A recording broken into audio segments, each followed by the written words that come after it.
तो आज हम करेंगे चैप्टर 4। अभी कह रहे हैं विधि का उल्लंघन करने बालकों के संबंध में प्रक्रिया। चैप्टर 4 में कुछ ऐसे चैप्टर हैं जिनके टाइटल भी याद कर लिया करो। हम लोग क्या है, चैप्टर के टाइटल ऑलमोस्ट इग्नोर कर देते हैं, तो वो सब ना करें हम। कुछ ऐसे इंपॉर्टेंट चैप्टर हैं इनके टाइटल हमें याद कर लेने चाहिए, तो इसका आप याद कर लें। तो ये एक अलग सेगमेंट की बात आ गई। अब ये कह रहे हैं कि विधि का उल्लंघन करने वाले बालकों के संबंध में प्रक्रिया, तो प्रोसीजर अपनाया जाएगा। उनके संबंध में कौन सा प्रोसीजर फॉलो किया जाएगा, ये दे दो इधर से।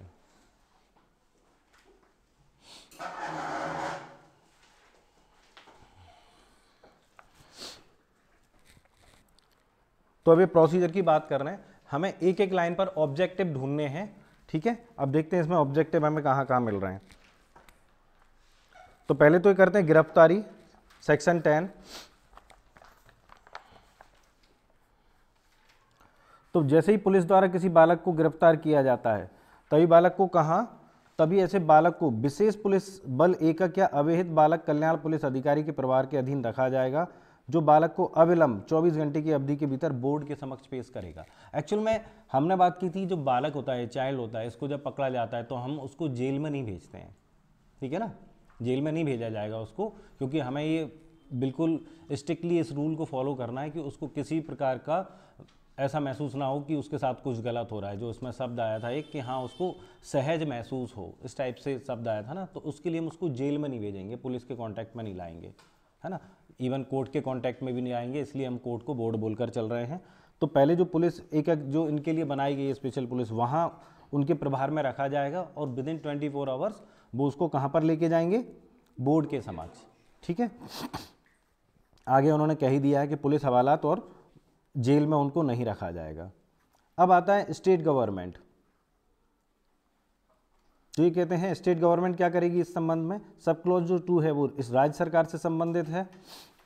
कहते हैं विधि का उल्लंघन करने वाले अभिकथित बालक को बोर्ड के समक्ष पेश किया जा सकेगा, ऐसे उपबंध करेगी। तो ये प्रोविजन कौन, उपबंध कौन करेगी, स्टेट गवर्नमेंट। कुछ महत्वपूर्ण नोटी नहीं है, छोड़ दें उसको। अब आ जाता है सेक्शन 11। ये बात कर रहे हैं ऐसे व्यक्तियों की भूमिका जिसके प्रभार के अधीन विधि का उल्लंघन करने वाले बालक को रखा गया है। इसमें एक बहुत महत्वपूर्ण नोटी है, जो लास्ट लाइन में कहता है जिसके भी प्रभार में रखा जाएगा। जिस तरीके से आगे हम पढ़ेंगे, जो विधि का उल्लंघन करने वाला बालक है वो कहाँ कहाँ रखा जाएगा, ठीक है ना। वो चाइल्ड होम में रखा जाएगा, शेल्टर होम में रखा जाएगा, है ना, या फिर सेफ्टी होम में रखा जाएगा, जैसे भी जगह होगी। जैसे सेफ्टी होम की भी हम बात करते हैं, अगर वो अबव 16 ईयर्स है तो उसको सेफ्टी होम में रखा जाएगा, नहीं तो बिलो 16 ईयर से आगे करेंगे ये बात हम। बिलो 16 ईयर से तो हम उसको कहाँ पर रखेंगे, चाइल्ड होम में रखेंगे, इस तरीके से। तो जहाँ कहीं भी वो रखा जाएगा, कहाँ कहाँ रखा जाएगा इसके बारे में हम बाद में डिस्कस करते हैं। तो उसको गिरफ्तार किया गया, गिरफ्तार करने के बाद हम जेल में तो रखेंगे नहीं उसको, ना हवालात में रखेंगे। स्टेट गवर्नमेंट प्रोविजन करेगी कहाँ कहाँ रखा जाएगा। तो जिसके पास भी होगा उसके संबंध में उन्होंने सेक्शन 11 की लास्ट लाइन में कहा है, पहले पैरा के, मानो उक्त व्यक्ति बालक का माता पिता है और बालक के भरण पोषण के लिए उत्तरदायी होगा। तो जिसके पास भी रहेगा वो उसको कैसे रखेंगे, जैसे कि वो उसके पेरेंट्स हैं, यानी कि इतनी देखरेख करेंगे, इतना ख्याल उसका रखेंगे कि जैसे कि पेरेंट्स है। और जो कोई भी उसको रखेगा उसके भरण पोषण के लिए की लायबिलिटी भी उसी व्यक्ति पर होगी, मेंटेनेंस की, बालक के, ठीक है। चलें क्लॉज 2। तो केवल इतनी सी लाइन हमें अंडरलाइन करनी है सेक्शन 11 में। हाँ, सेक्शन 12, ऐसे व्यक्ति की जमानत जो सदृश रूप से विधि का उल्लंघन करने वाला व्यक्ति बालक है। तो यहाँ पर बेल का नॉन, जैसे हमारे यहाँ सीआरपीसी में चले जाते हैं, बेलेबल नॉन बेलेबल जो ऑफेंस हैं उसमें अलग रूल्स हैं, है ना। नॉन बेलेबल ऑफेंस के लिए कौन जमानत देगा कौन नहीं देगा, बेलेबल में तो मैंडेटरी देनी पड़ेगी अगर वो जमानत देने के लिए तैयार है। यहाँ पर ऐसा कुछ नहीं है, ये कह रहे हैं दोनों ही ऑफेंस में हम जमानत दे देंगे। लेकिन तो यहाँ पर क्या कह रहे हैं, सदृश जो बेलेबल और नॉन बेलेबल ऑफेंस है उसमें पुलिस द्वारा गिरफ्तार किया गया उसको बेल दी जा सकती है, और उसके प्रतिभूति पर भी उसको छोड़ा जा सकता है। लेकिन प्रोविजो एक अलग बात कहता है, ऐसा बेल दिया जाना या मैंडेटरी नहीं कि आपको देनी पड़ेगी नॉन बेलेबल ऑफेंस में। ये कहते हैं कि यदि कुछ चीज़ें इन्होंने जो सीआरपीसी से बहुत अलग हटके बताई हैं, सीआरपीसी में हम बताए तो वो साक्ष्य को प्रभावित करने की कोशिश करेगा, साक्षियों को प्रभावित करने की कोशिश करेगा, हीनियस प्रकृति का अपराध है, इसलिए हम उसको बेल नहीं दे रहे। यहाँ पर नहीं है, यहाँ पर इन्होंने प्रोविजन तो रखे कि हम बेल नहीं देंगे, लेकिन वो बताए सारे प्रोविजन बालक के हित में है। तो प्रोविजो ये कहता है, बीच से दूसरी लाइन से पढ़ रहा हूँ, उसका संसर्ग किसी ज्ञात अपराधी से होगा। यदि हम उसको छोड़ देते हैं तो उसका जो कॉन्टैक्ट है वो किसी ज्ञात अपराधी से होगा, नॉन ऑफेंडर से होगा, उस व्यक्ति की नैतिक, शारीरिक, मनोवैज्ञानिक रूप से खतरे में पड़ जाएगा, उस व्यक्ति को छोड़े जाने से न्याय का उद्देश्य विफल होगा। तो ये 3 उन्होंने ग्राउंड बताए हैं जिस आधार पर न्यायालय उनको बेल पर छोड़े जाने से इनकार कर सकता है। एक तो वो अपराधियों से जाकर मिलेगा, उसकी सामाजिक, आर्थिक, मनोवैज्ञानिक स्थिति पर प्रभाव पड़ेगा, ठीक है ना, और न्याय का उद्देश्य विफल होगा। ये 3 जो लाइनें हैं इस तरीके से याद रखा करें। जब इस प्रकार के 2-3 कॉन्सेप्ट बन जाया करें तो ये अपने आप में सेपरेट होती है। जैसे कि हम कल चर्चा कर रहे थे, आपसे पूछ लिया जाएगा इनमें से कौन सा बेल का ग्राउंड नहीं होगा, बेल डिनाई करने का ग्राउंड नहीं होगा, नेगेटिव सेंस में आएगा। ये 3 ऑप्शन होंगे, एक और कोई होगा जो आंसर है, ठीक है।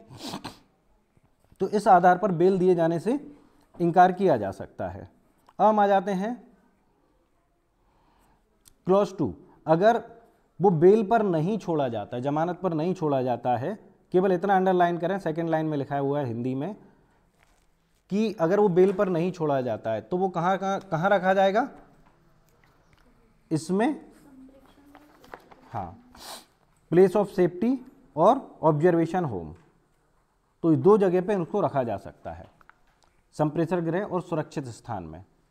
कब तक के लिए, जब तक बोर्ड के समक्ष ना लाया जाए, ठीक है।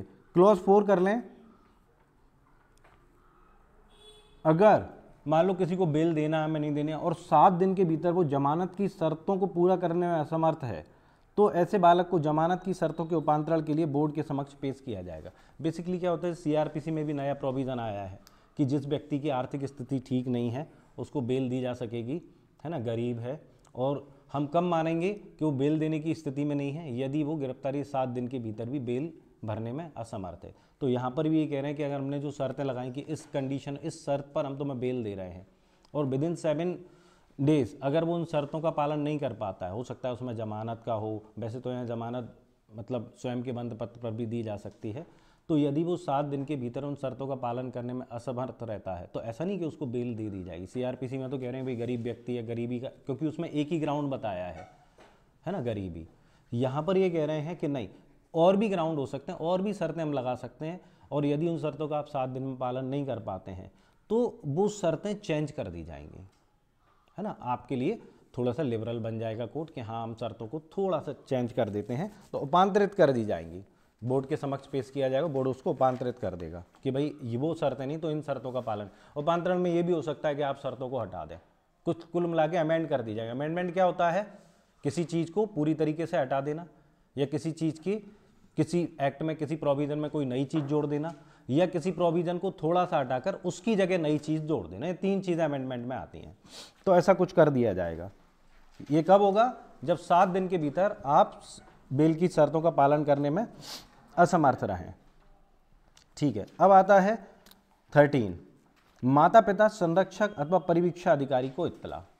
तो जब पुलिस थाने का वारसागत अधिकारी किसी को, बालक को गिरफ्तार करता है तो उसकी सूचना किसे देगा, क्लॉज 1 में, एक ऐसे बालक के माता पिता या संरक्षक को यदि उनका पता है चलता है इत्तला देगा और निर्देश देगा कि उस बोर्ड के समक्ष उपस्थित हो जिसके समक्ष बालक को पेश किया गया है। यहाँ पर जैसे ही उसको गिरफ्तार किया जाता है तो गिरफ्तारी से जो पुलिस है वो किसको नोटिस देगी, सूचना देगी, इन्फॉर्मेशन देगी कि भाई तुम्हारा बालक है, पकड़ा गया है, ठीक है ना, आप उपस्थित हो यदि उनके बारे में पता है, और आप बोर्ड के समक्ष उपस्थित हो, है ना। क्योंकि कार्रवाई ऑलमोस्ट हमने देखा था माता पिता संरक्षक उसी के सामने की जाएगी, पॉक्सो में भी देखा था। परिवीक्षा अधिकारी को भी दी जाएगी, ठीक है। परिवीक्षा अधिकारी को, या यदि कोई परिवीक्षा अधिकारी नहीं है तो बाल कल्याण अधिकारी को 2 सप्ताह के भीतर एक सामाजिक अन्वेषण रिपोर्ट,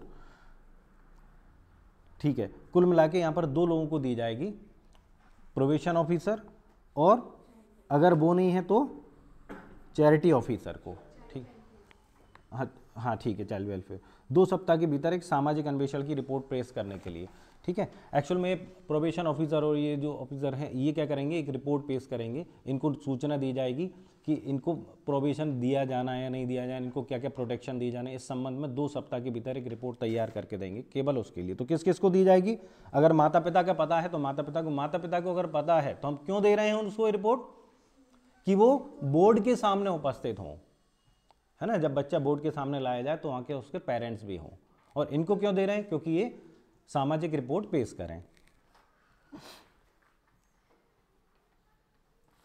क्लॉज 2, जहां बालक को जमानत पर छोड़ दिया जाता है वहां बोर्ड द्वारा परिवीक्षा अधिकारी या बाल कल्याण अधिकारी को इत्तला दी जाएगी। अगर बेल पर छोड़ा जाता है तो भी इनको इन्फॉर्मेशन दी जाएगी। अब हम आते हैं इंक्वायरी, विधि का उल्लंघन करने वाले बालक के बारे में जांच।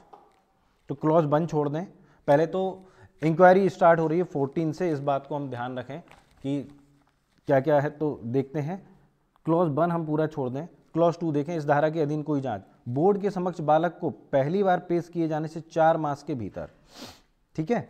और तो यहां पर क्या हो रहा है इस क्लॉज में, जैसे फर्स्ट टाइम ये 4 माह से जांच कंप्लीट कितने दिन के भीतर की जाएगी इंक्वायरी, किसने ऑफेंस किया है या नहीं किया है, इस टाइप से जो भी इंक्वायरी करनी है विद इन 4 मंथ। कब से? जब वो बोर्ड के समक्ष पहली बार लाया जाता है। यहाँ पर ये नहीं है कि वो कॉग्निजेंस लेता है या पुलिस रिपोर्ट पेश की जाती है, ऐसा कुछ नहीं है। यहाँ पर ये कह रहे हैं जब पहली बार बालक बोर्ड के समक्ष लाया जाता है और अगर 4 महीने में कंप्लीट नहीं होती है तो अतिरिक्त समय हम 2 महीने और दे देंगे, यानी एनी हाउ 6 महीने में तो आपको जांच कंप्लीट करनी है, ठीक है। ये ओटी है, कर लें। अतिरिक्त समय हम 2 महीने का दे रहे हैं। और अगर सीरियस ऑफेंस है, सब क्लॉज 3 कहता है अगर ऑफेंस सीरियस ऑफेंस है तो बालक को बोर्ड के समक्ष लाए जाने की पहली तारीख से 3 मास के भीतर जांच कंप्लीट की जाएगी। हमारे पास 3 ऑफेंस थे, कौन से? पेटी ऑफेंस, हीनियस ऑफेंस और सीरियस ऑफेंस, है ना। सीरियस ऑफेंस कौन से होते हैं? सर जिसमें सीरियस ऑफेंस जिसमें 7 साल तक की सजा दी गई है, 3 से 7 की सजा, 3 से 7 और जिसमें 7 साल से और या 7 से अधिक की, जिसमें मिनिमम पनिशमेंट, हाँ 7 ईयर से कम का कोई पनिशमेंट ना हो। चलें, तो यहां पर हमें इस बात का ध्यान रखना है, जैसे उन्होंने जघन्य अपराध ये हीनियस ऑफेंस यहां पर दे दिए हैं, तो हीनियस ऑफेंस की कंडीशन में कह रहे हैं 3 महीने के भीतर की जाएगी। अब आपसे ऑब्जेक्टिव दूसरी तरीके से पूछा जा सकता है, अगर कोई ठीक से बनाने वाला होगा तो वो आपसे ये नहीं पूछेगा कि इसमें हीनियस ऑफेंस में कितनी दी जाएगी, वो आपसे ये पूछेगा कि सीरियस ऑफेंस में और पेटी ऑफेंस में कितनी दी जाएगी, कितने समय में इंक्वायरी कंप्लीट की जाएगी। तो कितने समय में की जाएगी? 4 महीने में, या फिर अतिरिक्त समय 2 महीने में। ये उल्टा बनाकर पूछेगा आपसे, ऐसा पूछ सकते हैं। चलें, क्लॉज 4, यदि बोर्ड छोटे अपराधों के लिए उपधारा 2 के अधीन जांच विस्तार के पश्चात भी अनिर्णायक रहती है तो कार्रवाइयां समाप्त कर दी जाएंगी। जैसे आपने देखा होगा इन्वेस्टिगेशन 167 सीआरपीसी में बताया गया हमें, यदि समन मामलों में कार्रवाइयां 6 महीने में, इन्वेस्टिगेशन 6 महीने में कंप्लीट नहीं होता है तो इन्वेस्टिगेशन रोक दिया जाएगा। तो इसी तरीके से ये कह रहे हैं कि यदि पेटी ऑफेंस जो है छोटे अपराधों में आप इंक्वायरी विद इन टाइम नहीं कर पाते हैं, इंक्वायरी विद इन टाइम नहीं कर पाते यानी कि 4 मंथ या फर्दर टाइम 2 मंथ उसमें नहीं कर पाते हैं, तो वहाँ पर जो कार्रवाइयाँ हैं वो समाप्त कर दी जाएंगी, रोकी नहीं जाएंगी, समाप्ति कर दी जाएंगी, मैटर खत्म, ठीक है। याद रखना ये कौन से ऑफेंस में है? केवल और केवल पेटी ऑफेंस में, छोटे ऑफेंस में, ठीक है। अब ये कहते हैं हीनियस ऑफेंस या सीरियस ऑफेंस से अपराधों के लिए बोर्ड जांच पूरी करने के लिए समय बढ़ाने की अपेक्षा करता है तो यथास्थिति मुख्य न्यायिक मजिस्ट्रेट या मुख्य महानगर मजिस्ट्रेट लिखित में लेखबद्ध कारणों से उसे प्रदान कर सकते हैं।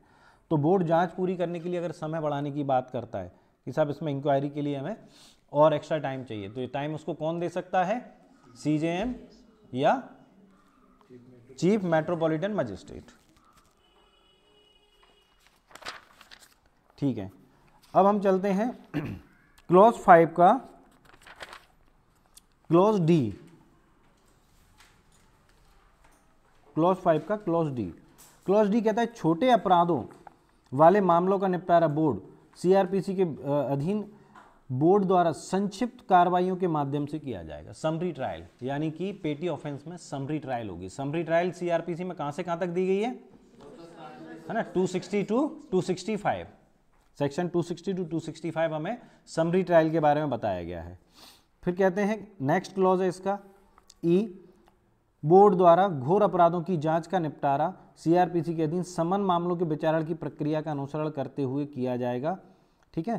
तो जो घोर अपराध होते हैं उसके लिए कौन सा किया जाएगा? सीरियस ऑफेंस में इसमें समन मामलों की प्रोसीजर किया जाएगा, और हीनियस ऑफेंस में क्या किया जाएगा?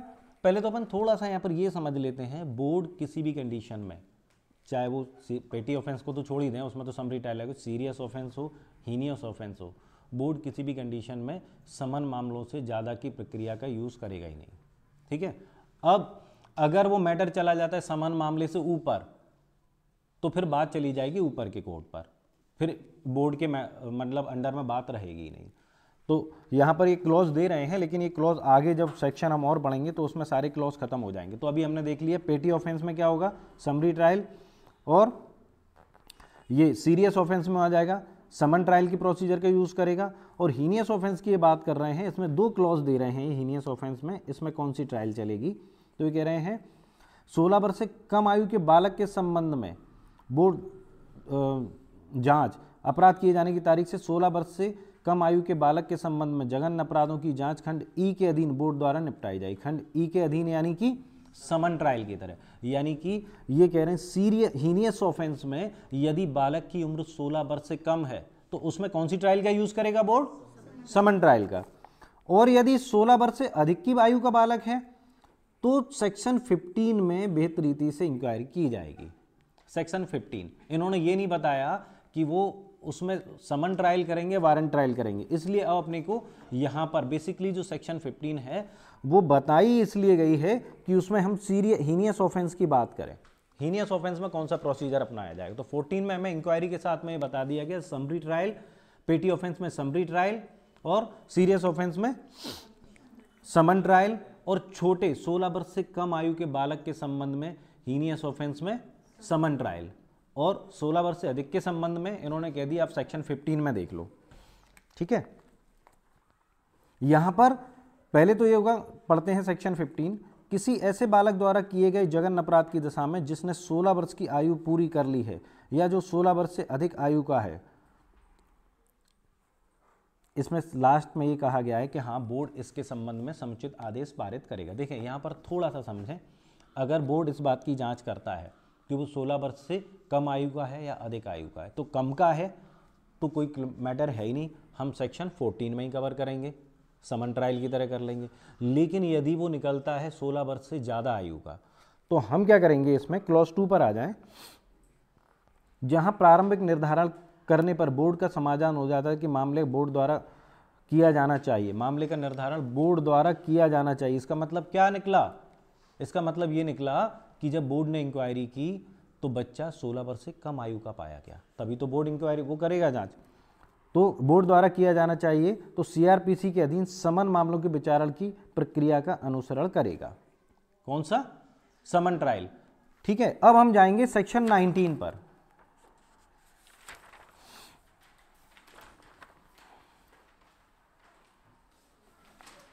सेक्शन 19 कहती है अधिनियम की धारा 15 के अधीन बोर्ड प्रारंभिक निर्धारण प्राप्त करने के पश्चात बालक न्यायालय का विनिश्चय कर सकेगा।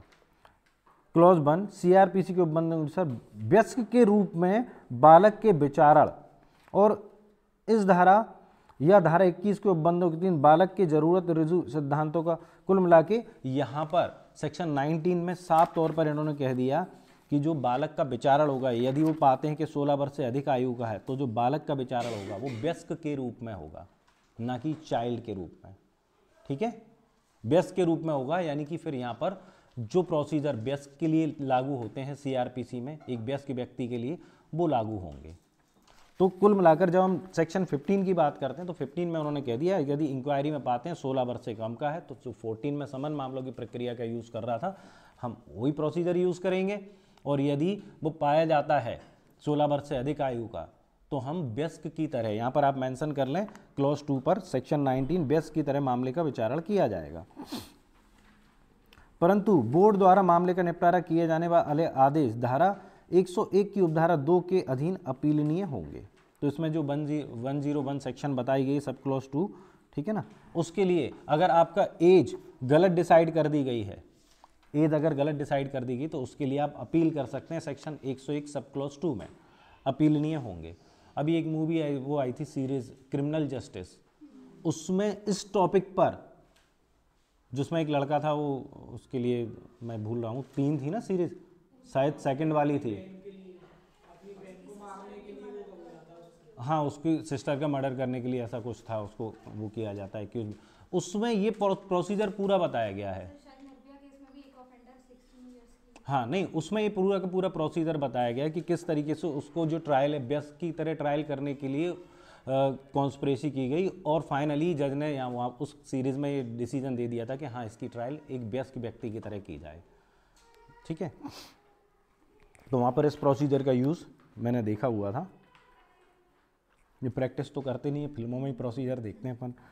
चलें, तो इतनी बात समझ में आई कि कैसे कैसे कौन से हमारे 3 ऑफेंस है, पेटी ऑफेंस, सीरियस ऑफेंस और हीनियस ऑफेंस, उसमें कैसे कैसे ट्रायल होगी, कौन सी ट्रायल का यूज़ किया जाएगा। ठीक है, इसका मतलब ये नहीं है वयस्क व्यक्ति की तरह ट्रायल की जाएगी, इसका मतलब ये नहीं है कि उसको वारंट ट्रायल की जाएगी, क्योंकि वयस्क व्यक्ति की भी समरी ट्रायल, समन ट्रायल और वारंट ट्रायल होती है। तो जैसा भी ऑफेंस होगा, अगर वो 16 वर्ष से अधिक आयु का, लेकिन अब बात अपन कर रहे हैं सीरियस ऑफेंस की, तो नो डाउट वो उसमें कम से कम वारंट ट्रायल तो होगी। चलें 16, जांच के लंबित होने का पुनर्वलोकन। ठीक है, तो ये कहते हैं मुख्य न्यायिक मजिस्ट्रेट, मुख्य महानगर मजिस्ट्रेट प्रत्येक 3 मास में एक बार बोर्ड के समक्ष लंबित मामलों का पुनर्वलोकन करेगा, रिव्यू।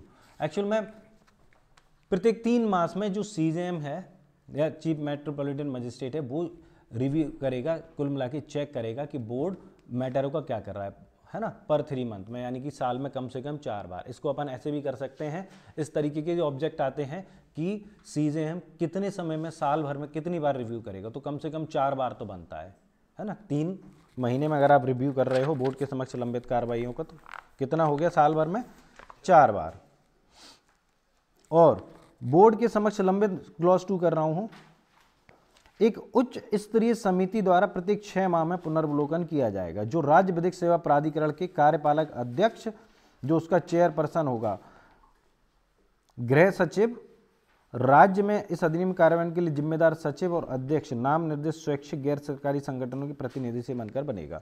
एक्चुअल में जो कुल मिलाकर ये क्लॉज ये कह रहे हैं कि जो रिव्यू किया जाएगा कि वो किस तरीके से मामले निपटा रहा है बोर्ड, तो नॉर्मल कंडीशन में पर 3 मंथ में सीजेएम या चीफ मेट्रोपॉलिटन मजिस्ट्रेट द्वारा रिव्यू किया जाएगा, और पर 6 मंथ में यानी कि साल में 2 बार, ऐसा भी लिख सकते हैं आप, साल में 2 बार एक उच्च स्तरीय समिति द्वारा भी रिव्यू किया जाएगा। अब सवाल ये उठता है उच्च स्तरीय समिति किससे मिलकर बनेगी, जो हमने जल्दी पढ़ लिया, हम उसको देख लेते हैं।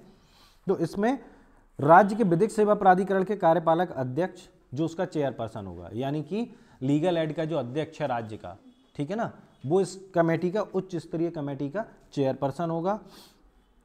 गृह सचिव, ये भी इसका मेंबर होगा। राज्य में इस अधिनियम के क्रियान्वयन के लिए जिम्मेदार सचिव और अध्यक्ष नाम निर्दिष्ट स्वैच्छिक सरकारी संगठनों से एक प्रतिनिधि। तो जो सचिव है इन सब मामलों का, बच्चों से रिलेटेड मामलों का, जुवेनाइल से रिलेटेड उनका सचिव और अध्यक्ष, ये भी नाम निर्दिष्ट किए जाएंगे, ये भी नॉमिनेट किए जाएंगे कमेटी में, और स्वैच्छिक या गैर सरकारी संगठनों के एक प्रतिनिधि से मिलकर बनेगी। यानी कि एक जो प्रतिनिधि लिया जाएगा, एक मेंबर लिया जाएगा, वो इन संगठनों से भी लिया जाएगा, दोनों से एक नहीं, दोनों में से एक, या तो स्वैच्छिक या गैर सरकारी संगठन है। तो कौन कौन आ गया, लीगल एड का चेयरमैन, अध्यक्ष जो चेयरपर्सन होगा, है ना, और इस मैटर में गृह सचिव आ गया, और इस मैटर से रिलेटेड जो भी सेक्रेटरी होगा वो भी इसमें आ जाएगा, और एक मेंबर आ जाएगा, कौन सा, जो स्वैच्छिक और गैर सरकारी संगठनों से मिलकर बनेगा। तो इस तरीके से एक उच्च स्तरीय समिति बनेगी जो साल में कम से कम 2 बार, यानी कि पर 6 महीने में इसका रिव्यू करेगी, जो भी मामले लंबित हैं उससे। यहां पर आप इसको जब घर पे रिवाइज करें तो पॉइंट टू पॉइंट अलग अलग लिख लेना, ठीक है। फिर आता है 17, छोड़ दें,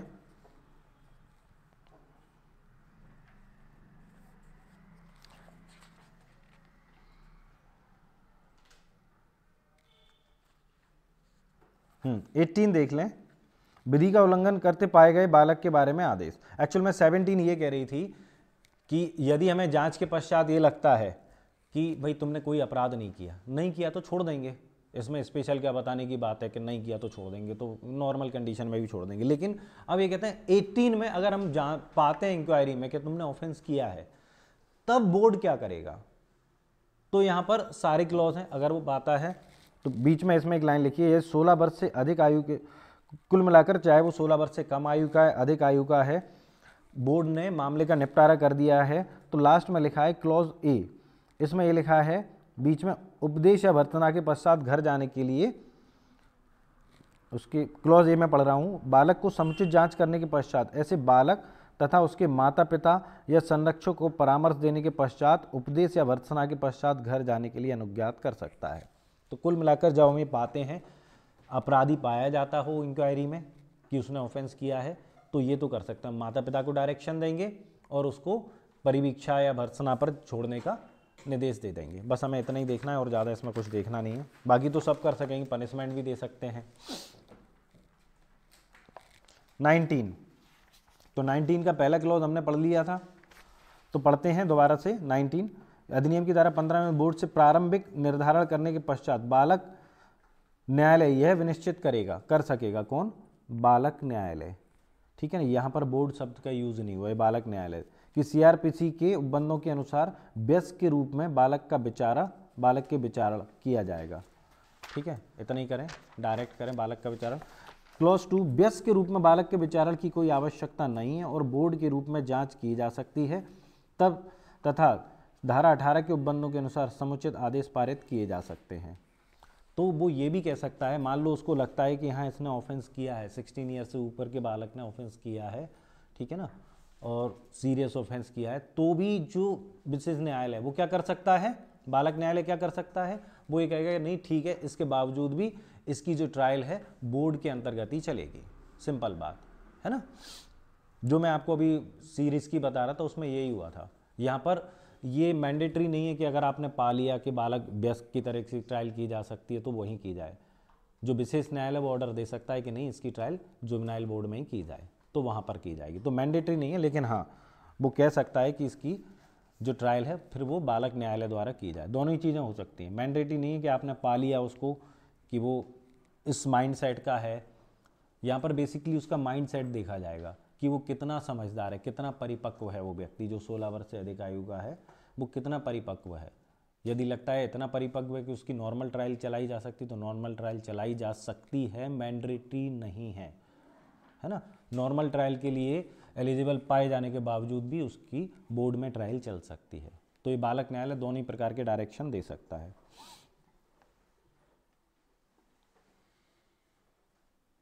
क्लॉज 3 देखें, ये बड़ा अच्छा लग रहा है। बालक न्यायालय यह सुनिश्चित करेगा कि ऐसे बालक को जो विधि का उल्लंघन करने के वो पाया जाता है, यानी कि हमें समझ में आ गया इसने ऑफेंस किया है, 21 वर्ष की आयु का होने तक सुरक्षित स्थान पर भेजा जाए और तत्पश्चात उस व्यक्ति को जेल में स्थानांतरित कर दिया जाए। तो अभी जो हम बात कर रहे थे, बालक को जेल और हवालात में नहीं भेजा जाएगा। यदि हम ये पाते हैं कि इसने ऑफेंस किया है ना, और सेक्शन 18 में हमने उसको कन्विक्शन कर दिया, तो ऐसी स्थिति में वो सुरक्षित स्थान में केवल और केवल कब तक रखा जाएगा, जब तक वो 21 वर्ष का नहीं हो जाता, है ना। और उसके बाद उसको कहाँ भेज दिया जाएगा? जेल। जेल मतलब नॉर्मल जेल।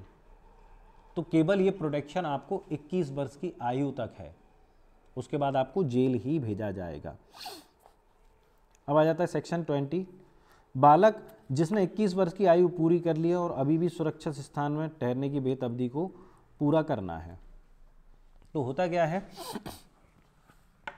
ये वही क्लॉज है कि भाई मान लो आपको जो पनिशमेंट दिया गया तब दिया गया जब आप 20 वर्ष की एज के थे, तो मान लो इसमें मैक्सिमम पनिशमेंट कितना आता है चाइल्ड में, 3 वर्ष तक का अपन दे सकते हैं जो बड़ा हुआ है हमने। तो ऐसी स्थिति में अब उसको आपने 20 वर्ष की एज में पनिशमेंट दी, अभी वो 2 वर्ष भोगेगा, तो उसका क्या करेगा? तो जितना वो इसको पढ़ लेते हैं, तो अभी ही ठहरने की अवधि पूरी करनी है। पहली लाइन पढ़ रहा हूँ, जब विधि का उल्लंघन करने वाला बालक 21 वर्ष की आयु पूरी कर लेता है, उसने एज तो कंप्लीट कर ली है लेकिन उसकी जितनी सजा दी गई है वो अभी कंप्लीट नहीं हुई है और अभी भी ठहरने की अवधि पूरी करनी है,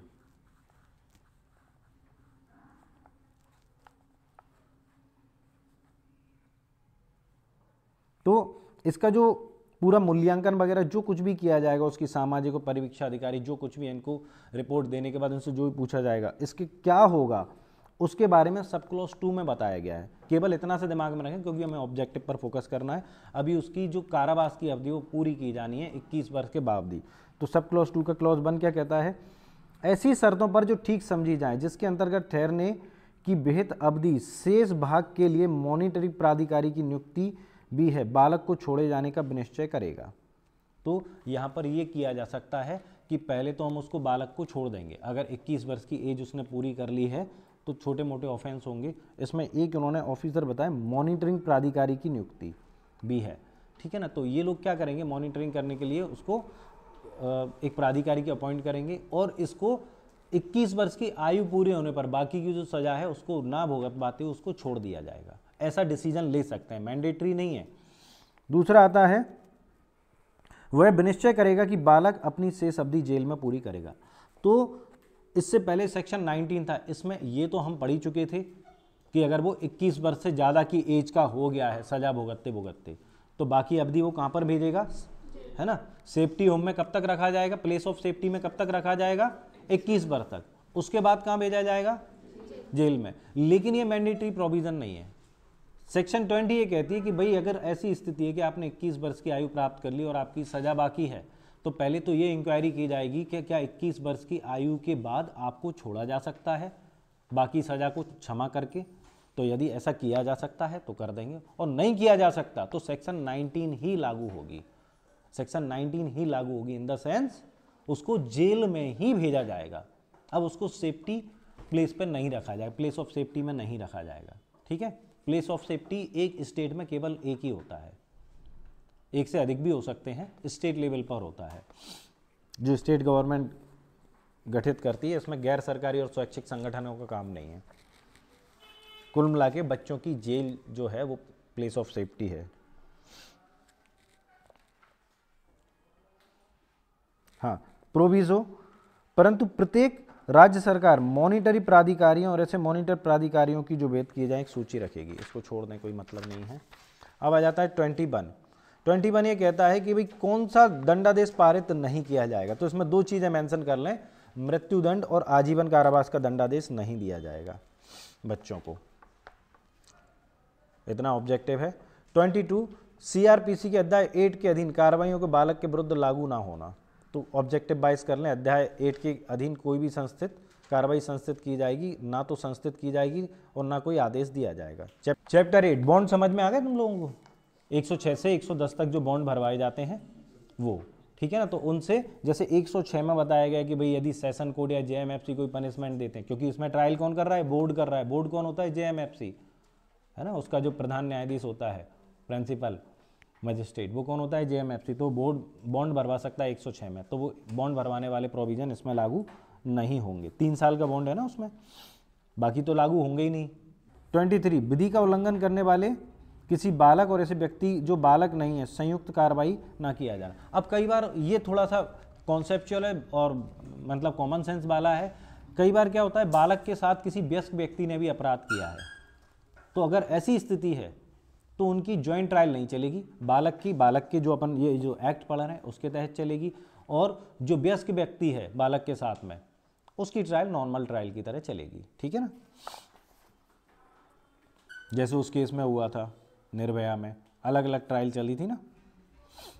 तो लास्ट लाइन में लिखा है संयुक्त कार्रवाई नहीं की जाएगी, और क्लॉज 2 की लास्ट लाइन में लिखा है तो ऐसे व्यक्ति का किसी बालक के साथ विचारण नहीं किया जाएगा। कुल मिलाकर कॉन्सेप्ट क्लियर है कि अगर एक वयस्क है अवयस्क है, दोनों ने मिलकर अपराध किया है, वयस्क की ट्रायल अलग चलेगी, उसकी ट्रायल अलग चलेगी।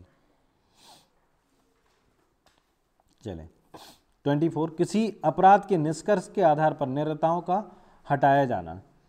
अब ये कहते हैं जो हम कल बात कर रहे थे कि आपको पनिश कर दिया गया है ना, निरताओं अयोग्यताओं का, कि आपने अपराध किया है, अपराध करने वाला व्यक्ति इस काम के लिए अयोग्य ठहराया जाएगा।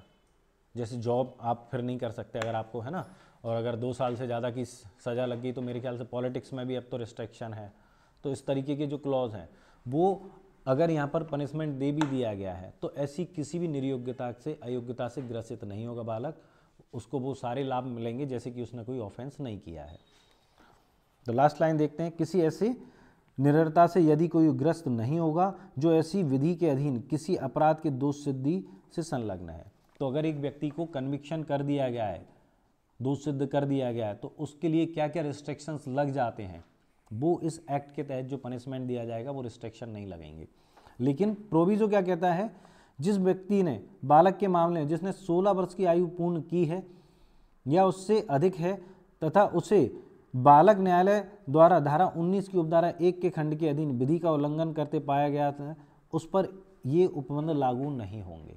यानी कि उस व्यक्ति की बात कर रहे हैं जिसने सेक्शन मतलब 16 वर्ष से अधिक आयु का बालक, और कौन से अपराधों में 19(1) में कौन से ऑफेंस आ रहे थे?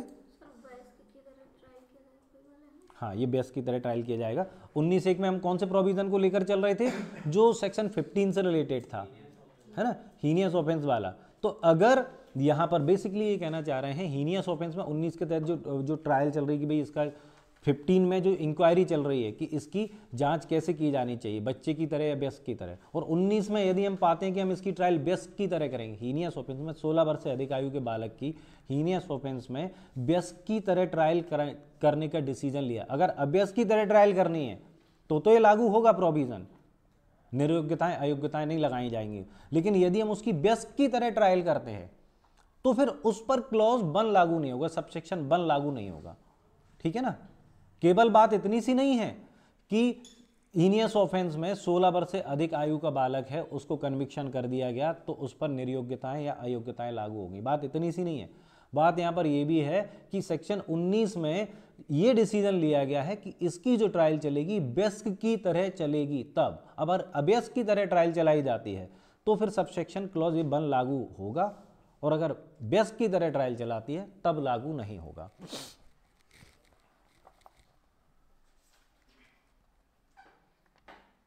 तो 25 लंबित मामलों के बारे में विशेष उपबंध। तो जब ये बात कर रहे हैं, जब ये एक्ट लागू था, इससे पहले जो भी एक्ट लागू था उसके तहत बच्चों के कोई मामले जो भी चल रहे थे तो उस पर वो एक्ट लागू होगा जो पहले चल रहा था, ना कि ये वाला। तो लास्ट लाइन में लिखा है मानो यह अधिनियम अधिनियमित नहीं किया गया था, यानी ये एक्ट आया ही नहीं है, इस प्रकार से ट्रायल होगी। तो ये एक्ट नहीं आया तो कौन से एक्ट से ट्रायल होगी? जो पहले चल रहा था, सिंपल थिंग। 27 बाल कल्याण समिति। अब यहां से एक तो हम बाल कल्याण समिति और आगे तक हमें यही देखना है प्लेस ऑफ सेफ्टी क्या है, चाइल्ड होम क्या है, इस तरीके के कैसे कैसे इसका गठन होगा, उनके क्या क्या काम होंगे, ऑलमोस्ट हमें ये देखना है। खैर समिति के काफ़ी सारे काम है, समिति कमेटी में तो अभी हमें चल रहा है। तो चलते हैं, ये वही कमेटी है जो हमें डेफिनेशन क्लॉज में भी दी गई थी, जिसमें लिखा था कि समिति से अभिप्रेत है धारा 27 के अधीन गठित बाल कल्याण समिति। तो ये इसको कौन करेगा? पहले इसका ऑब्जेक्टिव है राज्य सरकार इसका गठन करेगी। कहाँ करेगी? प्रत्येक जिले के लिए करेगी, यानी कि कमेटी प्रत्येक डिस्ट्रिक्ट में एक कमेटी होगी और देखरेख और संरक्षण के लिए जरूरतमंद बालकों के संबंध में, है ना, किसके लिए है? देखरेख और संरक्षण के लिए जरूरतमंद बालकों के संबंध में। और अधिसूचना की तारीख से 2 मास की अवधि के भीतर, 1 मिनट में कर लेता हूँ, बाल कल्याण समिति संबंधित कर्तव्यों का निर्वहन करने के लिए गठन करेगी और सुनिश्चित करेगी, यहाँ से पढ़ें, और यह सुनिश्चित करेगी समिति के सदस्यों के अधिष्ठापन, प्रशिक्षण और अति संवेदनशीलता की अधिसूचना की तारीख से 2 मास के भीतर व्यवस्था की जाए।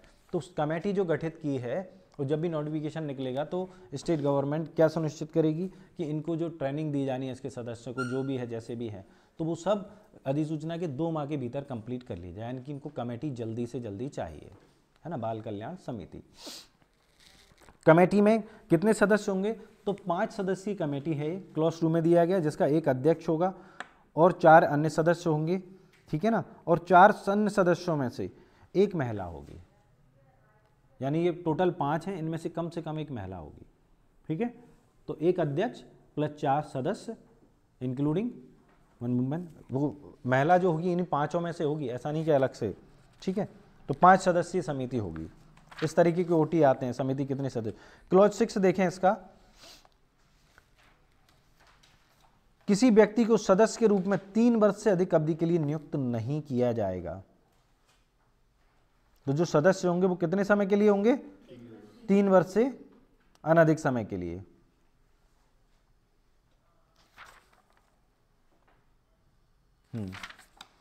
क्लॉज 7 राज्य सरकार द्वारा समिति के सदस्य की नियुक्ति जांच किए जाने के पश्चात समाप्त की जा सकेगी। तो इसकी नियुक्ति समाप्त भी की जा, ये कारण भी बताए हैं, लेकिन इतने सारे कारण हम हर कमेटी में याद करेंगे तो ठीक नहीं, जो पहले कर लिए थे बस वो ही याद रखें जो कल किए थे। क्लॉज 8 समिति जिला मजिस्ट्रेट को ऐसे प्रारूप में जो भेद किया जाए एक रिपोर्ट प्रेषित करेगी, और जिला मजिस्ट्रेट समिति के कार्यकाल का तिमाही पुनर्वलोकन करेगा। तो पर 3 मंथ में कौन रिव्यू करेगा समिति के कार्यों का? जिला मजिस्ट्रेट। और समिति किसको रिपोर्ट देगी? जिला मजिस्ट्रेट को। ठीक है ना। जैसे हमारे यहाँ बोर्ड कर रहा था, बोर्ड के कामों का रिव्यू कौन कर रहा था? बोर्ड के कामों का, हाँ, चीफ जुडिशियल मजिस्ट्रेट या चीफ मेट्रोपॉलिटन मजिस्ट्रेट। कितने समय में कर रहा था? 3 महीने में, है ना, है ना, 3 महीने में कर रहा था। और उसके कौन कर रहा था? और कौन कर रहा था रिव्यू बोर्ड के कामों का? उच्च स्तरीय समिति। उच्च स्तरीय समिति कितने समय में कर रही थी? पर 6 मंथ में। लेकिन कमेटी के कार्यों का रिव्यू कौन करेगा?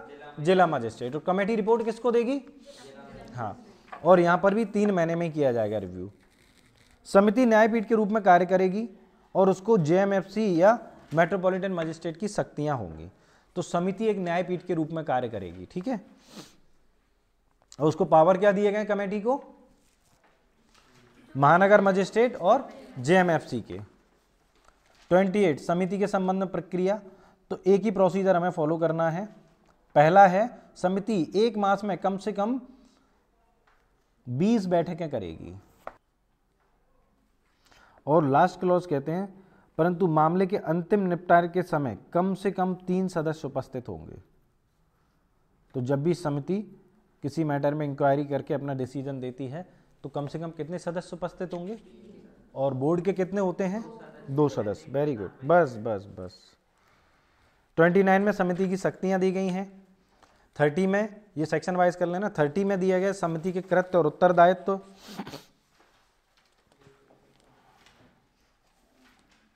बहुत सारे कृत्य हमें करने नहीं है। अब आ जाते हैं चैप्टर 6। चैप्टर 6 कहते हैं देखरेख और संरक्षण के लिए जरूरतमंद बालकों के संबंध में प्रक्रिया। तो ये कहते हैं कि अब इसके संबंध में प्रोसीजर है।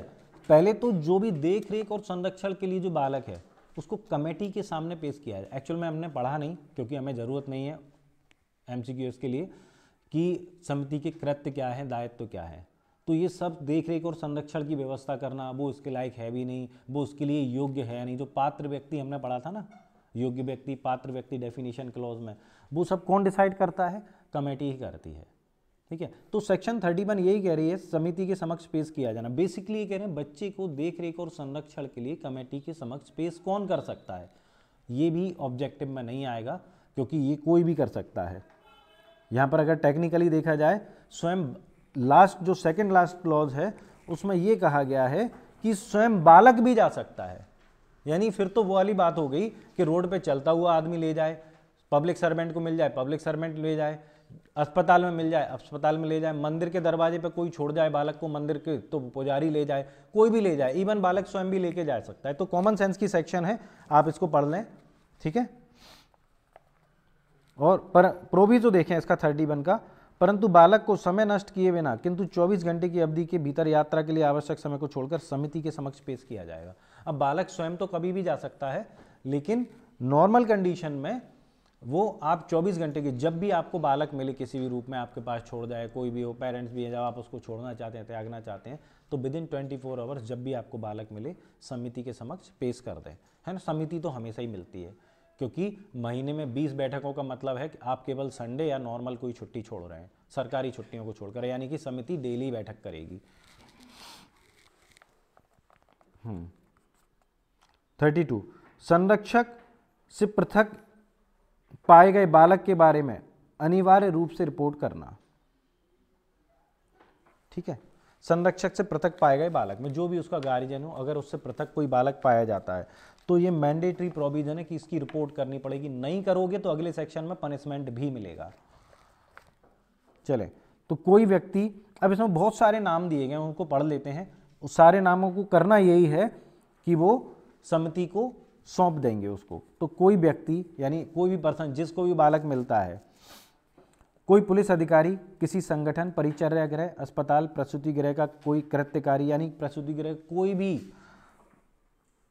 कर्मचारी जिसे किसी बालक का पता चलता है, उसका भार साधन लेता है, या कोई भी ऐसा व्यक्ति है जो बालक को पता चलता है और अपनी कस्टडी मतलब अपनी प्रोटेक्शन में लेता है, जिसे वह सौंपा जाता है, जो परित्यक्त या खोया हुआ प्रतीत होता है, जिसके बारे में परित्यक्त या खोए होने का दावा किया जाता है, या ऐसे बालक को बगैर कुटुंब समर्थन के अनाथ प्रतीत होता है, जिसके अनाथ होने का दावा किया जाता है, 24 घंटे के भीतर यात्रा के लिए आवश्यक समय को छोड़कर यथास्थिति बालबद्ध सेवाएं निकटतम पुलिस थाने को या किसी बालक कल्याण समिति को या जिला बालक संरक्षण एकक को इत्तला देगा। तो इन 4 जगह को इत्तला दी जाएगी। कहाँ कहाँ? बालबद्ध सेवाएं निकटतम पुलिस थाने को या किसी बालक कल्याण समिति को या जिला बालक संरक्षण एकक को देगा, या बालक को इस अधिनियम के अधीन रजिस्ट्रीकृत बाल देखभाल संस्था को सौंपेगा। ये 5 जगह हो गई। सूचना ये 4 जगह दे रहा है और डायरेक्ट किसको सौंप रहा है? रजिस्ट्रीकृत बाल देखभाल संस्था को। तो इसमें ऑलमोस्ट सभी लोग आ गए। कुल मिला के जब हमने ये कह दिया कि कोई व्यक्ति, पहले ही क्लॉज में हमने क्या कहा? पहले शब्द में कोई व्यक्ति, तो जब कोई व्यक्ति आ रहा है तो बाकी के ये लोग तो आ ही जाएंगे। पुलिस आ जाएगी, है ना, हॉस्पिटल वाले आ जाएंगे, जो भी जहाँ पर भी बच्चा मिलता है उनको लगता है अनाथ है, कुछ भी है, तो वो सब क्या करेंगे? इन 4 संस्थाओं में बालक को रिपोर्ट देंगे कि भाई 4 संस्थाओं बालक की रिपोर्ट देंगे, ये यहाँ है। या फिर बालक को डायरेक्ट कहाँ छोड़ सकते हैं? रजिस्ट्रीकृत बाल देखभाल संस्था को सौंप सकेगा। और यदि ऐसा नहीं करते हैं तो 33 में ये एक ऑफेंस होगा, टाइटल वाइज करनी है। और यदि ये ऑफेंस आप करते हैं तो 34 में इसमें 6 महीने की सजा और 10,000 रुपये का फाइन आप पर लगाया जा सकता है। तो 32, 33, 34 एक ही सेक्शन है ऑलमोस्ट। ठीक है, 33 को ये बताया कि 32 का जो पालन नहीं करते हैं आप तो वो एक ऑफेंस है, और अगर वो ऑफेंस करते हैं तो जो पनिशमेंट दिया जाएगा वो 34 में। तो जब आप 32 लिखें तो वहाँ पर 33, 34 भी मेंशन कर लें तो आपको याद रहेगा कि ये एक ही सेक्शन है ऑलमोस्ट। 35 बालकों का अभ्यर्पण, सरेंडर करना। तो कोई माता पिता संरक्षक, हमने देखा था डेफिनेशन क्लॉज में सरेंडर क्यों किया जा रहा था? पेरेंट्स या गार्जियन के द्वारा या एडॉप्टिव पेरेंट्स से थे उनके द्वारा, क्योंकि उनकी कैपेसिटी में नहीं था कि वो बालक की देखरेख कर पाएं। ये कैपेसिटी किसी भी कारण से हो सकती है, सामाजिक, आर्थिक, मानसिक स्थिति के कारण। तो यदि ऐसा है तो वो सरेंडर कौन से सेक्शन में, जो वहाँ पर सरेंडर करने का जो डेफिनेशन दी गई, सरेंडर क्या है, तो वो डेफिनेशन जो दी गई थी तो वो किया जा रहा है सेक्शन 35 में, वो केवल डेफिनेशन थी। कोई माता पिता यह संरक्षक जो शारीरिक या भावनात्मक सामाजिक कारणों से उसके नियंत्रण के परे है, बालक का अभ्यर्पण करना चाहता है, बालक को समिति के समक्ष पेश करेगा। तो किसके समक्ष पेश करेगा? वो है ना, जो अभ्यर्पण करना चाहता है। बाकी तो वो मंदिर के दरवाजे पर भी छोड़ सकता है। ठीक है, तो वो ऐसा कर सकता है। अब सब क्लॉज 3 पर आ जाते हैं हम कि अब इस प्रकार से एक बालक जो सरेंडर कर दिया गया है उसको कहाँ रखेंगे। ठीक है, सब क्लॉज 3 बताते हैं उसको रखा कहाँ जाएगा। तो पहले तो जो पेरेंट्स हैं उनको पुनः विचार करने के लिए कि भाई आपको सरेंडर करना है या नहीं करना है, 2 महीने का अवसर दिया जाएगा। कितना? 2 महीने का, कि भाई देख लें, अभी भी मौका है, आप अपने बच्चे को लेकर जा सकते हैं वापस, इस तरह से। ठीक है, तो पहले तो उनको 2 महीने का अवसर दिया जाएगा, समय दिया जाएगा। और अंतरिम अवधि में समिति जांच के पश्चात या तो बालक को माता पिता या संरक्षक के पर्यवेक्षण के अधीन रखेगी।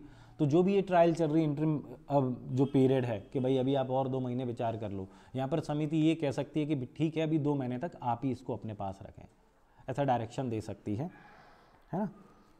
या यदि बालक की उम्र 6 मास से, यदि बालक 6 वर्ष से कम आयु का या की है तो बालक को किसी विशेष दत्तक अभिकरण में रखेगी। 6 वर्ष से कम आयु का बालक है तो कहाँ रखेंगे हम?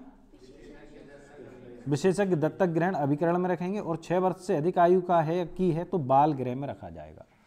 तो कंडीशन ये है कि जब इंटरिम पीरियड चल रहा है जो 2 महीने का, जिसको हम मानकर चलते हैं, जिसमें समिति कह रही कि यार देख लो तुम्हारा बच्चा है, ले लो वापस, 2 महीने तक हम उसको पुनर्विचार का समय देंगे, तब तक हम समिति ये कह सकती है कि बच्चे को आप ही रखें।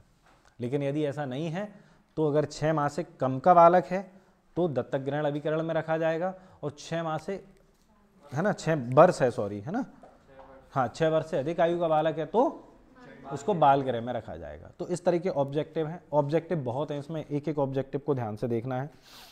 ठीक है, अब बालक किसके पास आ गया? समिति के पास आ गया, है ना। या तो किस तरीके से आया था किसी ने छोड़ दिया था, जिसकी हम रिपोर्ट दे रहे थे, अभी कोई भी व्यक्ति दे रहा था, पुलिस अधिकारी है ना, सब लोग दे रहे थे, तो या तो किसी ने बालक को इस तरीके से छोड़ दिया है, अनाथ छोड़ दिया है, अनाथ पाया जाता है, रोड पर घूमता हुआ पाया जाता है, तो इस तरीके से वो बालक कहाँ पहुंचा, समिति के पास। दूसरा तरीका ये था कि समिति के पास बालक डायरेक्ट उसके पेरेंट्स या गार्जियन छोड़ गए थे, बोलो हमारी क्षमता नहीं है इसको पालने की। ऐसा होता है, ऐसा नहीं है कि ऐसा नहीं होता। एक बड़ी दुखद घटना मैं तो बताऊं, जबलपुर में एक फैमिली थी, तो माता पिता थे, उनके दोनों बच्चे पागल थे और उनको यही टेंशन थी हम मर जाएंगे तो इनका क्या होगा। तो ऐसे लोग छोड़कर जा सकते हैं, पागल हैं अब क्या करोगे, ठीक है ना। कई लोग तो ऐसा भी कर देते हैं, पता अपने साथ ही लेके चले गए, तो इस टाइप से भी होता है, लेके चले गए मतलब जहर वहर भी देते हैं कि भाई इनका क्या होगा हमारे बाद। तो ऐसे लोग छोड़ सकते हैं, ऐसा ना सोचे कि माता पिता मजबूर ना हो, तो माता पिता भी मजबूर हो सकते हैं। तो चलें, तो कुल मिलाकर दोनों तरीके से बालक कहां पहुंच गया है, समिति के पास, कमेटी के पास। अब कमेटी इंक्वायरी करेगी, इंक्वायरी का हम स्टार्ट कर रहे हैं सेक्शन 36 से। हाँ, 31 के अधीन बालक को पेश किए जाने या रिपोर्ट की प्राप्ति पर समिति ऐसी रीति से जांच करेगी, कैसी रीति से करेगी छोड़ दे, हमें कुछ लेना देना नहीं है, प्रोविजो पे आ जाए, परंतु 6 मास से कम आयु के सभी बालकों को जो अनाथ और अव्यापृत हैं या परित्यक्त प्रतीत होते हैं, विशेषता प्राप्त दत्तक गृह अभिकरण में जहां उपलब्ध हो रखा जाएगा। वैसे भी जब बच्चा हमारे पास आ रहा था, पेरेंट्स छोड़कर जा रहे थे, है ना, सरेंडर कर रहे थे, तो भी अगर वो 6 वर्ष से कम आयु का बालक था तो हम उसको कहाँ रख रहे थे, विशेषज्ञ दत्तक ग्रहण अभिकरण में। तो जब जांच की जाती तब भी उसको विशेषज्ञ दत्तक ग्रहण अभिकरण में ही रखा जाएगा, ठीक है। दूसरा, क्लॉज 2, सामाजिक अन्वेषण 15 दिन के भीतर पूरा किया जाएगा, जिससे समिति को बालक को पहली बार पेश करने के 4 मास के भीतर अंतिम आदेश पारित करने के लिए समर्थ बना सकेगा। तो जो भी इन्वेस्टिगेशन करेगी, सोशल इन्वेस्टिगेशन जो समिति करेगी, वो कितने दिन के भीतर किया जाएगा, 15 डेज। किस लिए किया जाएगा, जिससे समिति को बालक को पहली बार पेश करने से 4 मास के भीतर अंतिम आदेश पढ़ने के लिए समर्थ बनाया जाए। तो 15 दिन में जब उसके पास सोशल उसकी इंक्वायरी आ गई पूरी, ठीक है, कि किस तरीके से उसको अभ्यर्पित किया गया, वॉटेवर जिस तरीके से वो आया है, तो वो किस लिए किया जा रहा है, जिससे पहली बार जब समिति के समक्ष बालक आया था तो उसको बालक को कहाँ रखना है इस संबंध में 4 महीने में कमेटी डिसीजन ले सके, है ना। उस रिपोर्ट जो 15 दिन में सामाजिक रिपोर्ट उसकी आएगी, उसके आधार पर कमेटी 4 महीने में डिसीजन लेगी कि अब आगे इस बालक के संबंध में क्या करना है, इसको कहाँ रखना है। बेसिकली समिति कहीं ना कहीं उसको रखेगी, जो भी होगा, चाइल्ड होम होगा या दत्तक ग्रहण अभिकरण होगा, और नहीं तो उसको एडेप्टेशन के लिए स्वतंत्र घोषित कर सकेगी, जैसे कि हमने डेफिनेशन क्लॉज में पढ़ा था। हाँ, क्लॉज 3 ये पूरे प्रोसीजर का सार बता रहा है, जहां जो जांच पूरी हो जाने के पश्चात समिति कराए उसके बालक कुटुंब का कोई दृश्यमान सहारा नहीं है। जांच में ये पता पड़ गया कि नहीं, कोई भी सहारा नहीं है इस बालक का, ठीक है ना। तो वो क्या करेगी, यदि बालक 6 वर्ष से कम आयु का है तो विशेषज्ञ दत्तक ग्रहण अभिकरण में बाल गृह में उपयुक्त सुविधा तंत्र या योग्य व्यक्ति की या पोषण कुटुंब के पास भेज सकेगी। तो ये सारी 6 वर्ष से कम आयु का है तो इतनी सारी जगह पर समिति बालक को भेज देगी। अब यहाँ से जब तक, कब तक के लिए भेज रही है समिति, इसमें 2 चीज़ें बताई गई हैं। ये 2 चीज़ें ऑब्जेक्टिव हैं बेसिकली। जो समिति बालक को, यदि ये पाती है समिति कि इसका कोई सहारा नहीं है, ठीक है ना, कोई दृश्यमान सहारा नहीं है इस बालक का, तो समिति जो बालक को 6 वर्ष से कम आयु के बालक को यहाँ पर भेज रही है, वो कब तक के लिए भेजेगी ये देखें। 2 हैं। पहला, जब तक बालक के लिए ऐसे पुनर्वास उपयुक्त साधन नहीं मिल जाते जो भेद किए जाएं। तो कब तक रहेगा वो दत्तक ग्रहण अभिकरण में या विशेष सुविधा तंत्र में या योग्य व्यक्ति के पास, जब तक कि उसके पुनर्वास के लिए उपयुक्त साधन नहीं मिल जाते। सेकंड, जब तक बालक 18 वर्ष की आयु प्राप्त नहीं कर लेता है। ये जो एक लाइन दी गई, आप चाहें तो उसको नंबर 1 और नंबर 2 जब तक की कर लें, तो समिति तब तक के लिए उसको इन संस्थाओं में भेज देगी यदि बालक की उम्र 6 माह से कम है।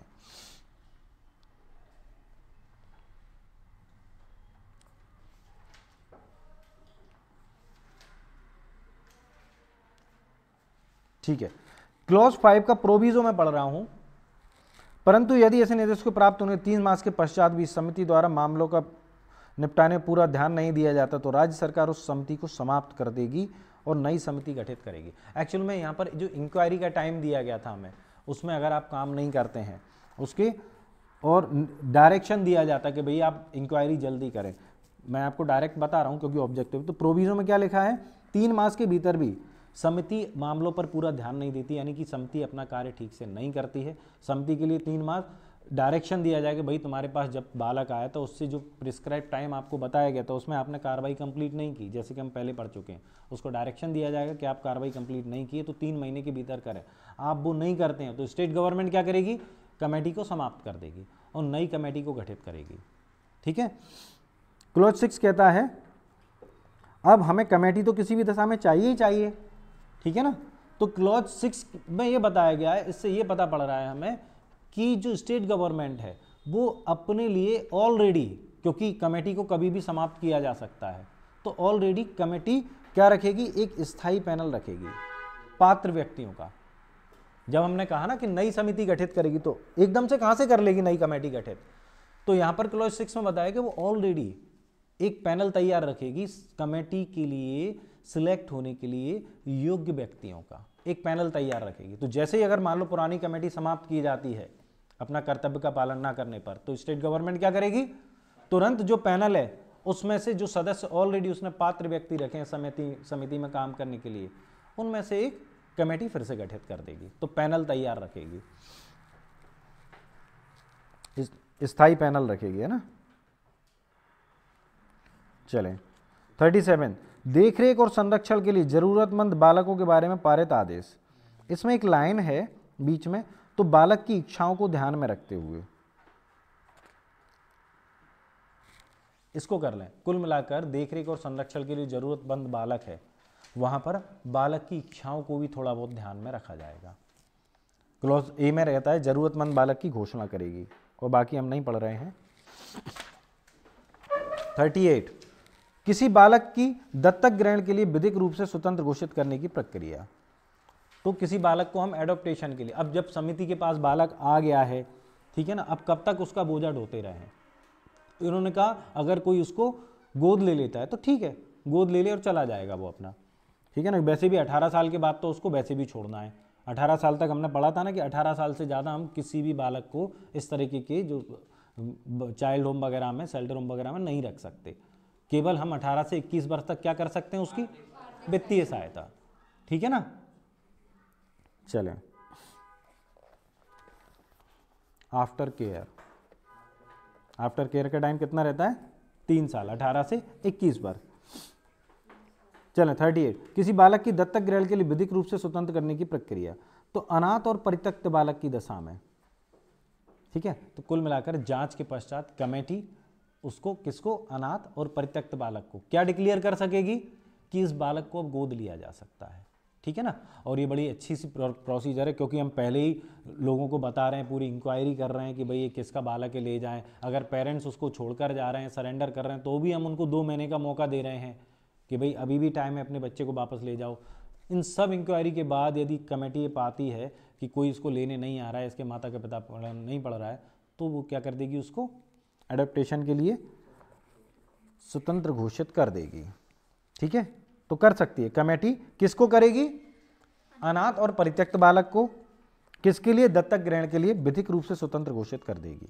परंतु ऐसी घोषणा ऐसे बालक के जो 2 वर्ष तक की आयु तक के हैं, बालक के पेश किए जाने की तारीख से 2 मास की अवधि के भीतर, और 2 से अधिक आयु के बारे में 4 मास के भीतर। तो जब बालक समिति के सामने आता है तो समिति ऐसा डिक्लेरेशन कितने समय के भीतर करेगी, तो अगर बालक की उम्र 2 वर्ष तक की है तो 2 महीने के भीतर, और 2 वर्ष से अधिक की है तो 4 महीने के भीतर ऐसा डिक्लेरेशन कमेटी कर देगी, ठीक है। अच्छे ऑब्जेक्टिव हैं ये। और प्रोविजो कहता है कि अगर कोई व्यक्ति इसको इस तरीके से सरेंडर कर गया है तो लास्ट लाइन में लिखा है उसके जो बायोलॉजिकल पेरेंट्स हैं उसके विरुद्ध कोई रिपोर्ट FIR नहीं की जाएगी, केवल इस कारण से कि वो उसको छोड़ गए। नोटी थोड़े डायरेक्ट बता रहा हूँ, समझना, इसको घर पे जाके क्लियर कर लेना। क्लॉज 4 अच्छा है, अनाथ परित्यक्त अभ्यर्थित बालक को दत्तक ग्रहण के लिए, एडप्टेशन के लिए लीगली उसको फ्री डिक्लेयर करने का काम कम से कम 3 सदस्यों द्वारा किया जाएगा। समिति के कितने सदस्यों द्वारा, कम से कम 3 सदस्यों द्वारा, अकेला नहीं कर सकता वो। चैप्टर 7,